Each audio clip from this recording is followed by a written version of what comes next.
Bien, en esta última parte vamos a trabajar, por ejemplo, la relación de paronimia, que es una relación en donde las palabras, a diferencia de las relaciones anteriores, no guardan ningún tipo de similitud, por ejemplo, ni en la escritura, obviamente, ni en la pronunciación, ni tampoco guardarán algún tipo de relación en el significado.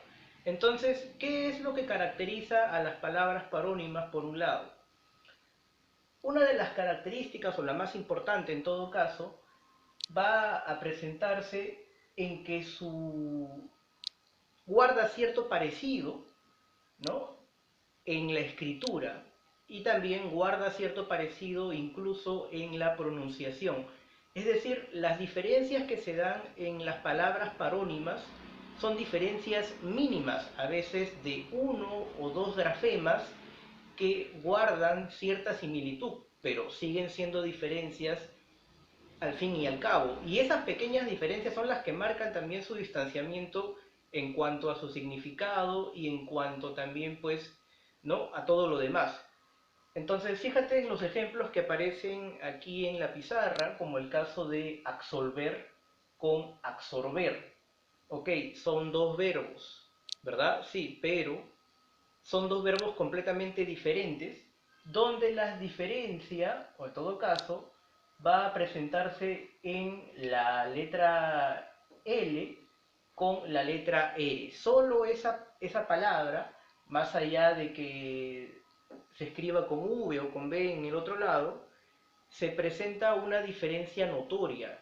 Eso cambia absolutamente todo el significado de la palabra, en donde absolver es liberar de responsabilidad o de culpa, y en donde absorber significa, pues, ¿no?, esta cualidad de, digamos, de absorber los líquidos o de retenerlos. Y en el caso de eminente con inminente, lo similar es la última parte, ¿no? Y acá sería la E por el prefijo in. Algo eminente, o mejor dicho, una persona eminente es una persona destacada, una persona con cierta reputación, mientras que inminente será algo rápido, algo que se presenta de súbito o de imprevisto. En el caso de la homografía, que es una de las relaciones también más señaladas o más trabajadas, se presenta en las palabras que poseen una misma escritura, en donde puede haber relación de polisemia o de homonimia, como hemos estado trabajando, ¿no?, en los casos anteriores, pero ninguna de ellas, y eso también es importante porque a veces preguntan, ¿no?, ¿puede haber más de un caso o puede haber más de una relación semántica en el caso de las palabras al mismo tiempo? Sí, y es justamente en el caso de la homografía, porque si una palabra es homógrafa, eh, también puede ser homónima al mismo tiempo. ¿Ok?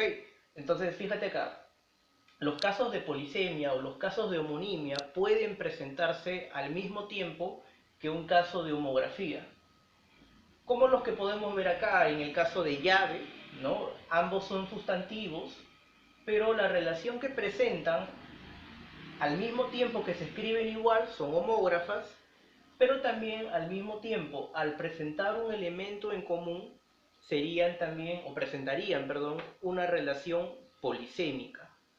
Y en el caso de vino, que si bien presenta dos categorías gramaticales diferentes, en donde una es sustantivo y en donde la otra es un verbo, siguen presentando una relación de homonimia y al mismo tiempo una relación de homografía.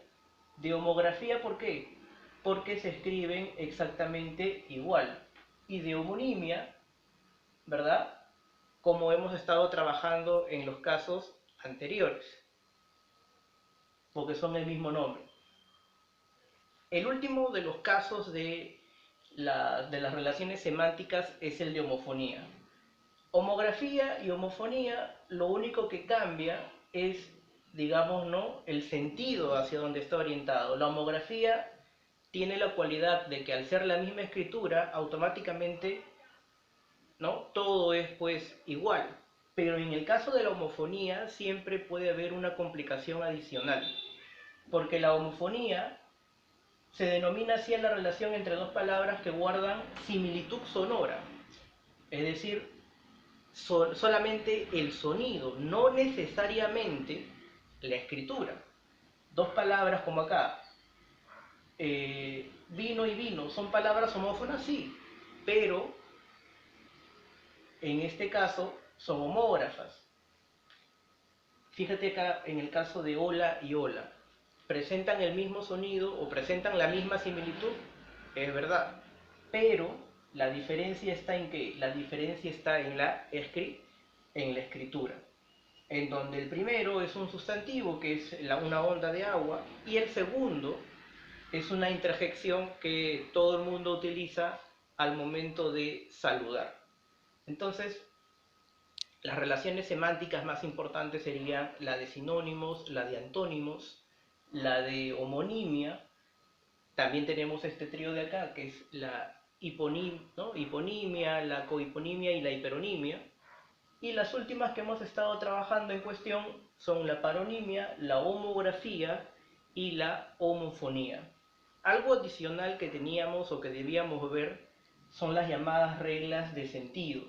Las reglas de sentido acompañan, digamos, o son parte de nuestra comunicación con este factor lingüístico por un lado, así como también nuestras conversaciones o nuestra habla cotidiana va acompañada muchas veces de la interpretación que pertenece, ¿no?, a un contexto o a un sector no lingüístico. Entonces, las reglas de sentido van a servirnos justamente para ello, para darle un sentido diferente en determinadas situaciones cuando lo amerite. ¿Cuáles son las reglas de sentido? El sentido denotativo, que es el significado base o significado literal, es el que encuentras en cualquier diccionario y es el uso estándar o recomendado.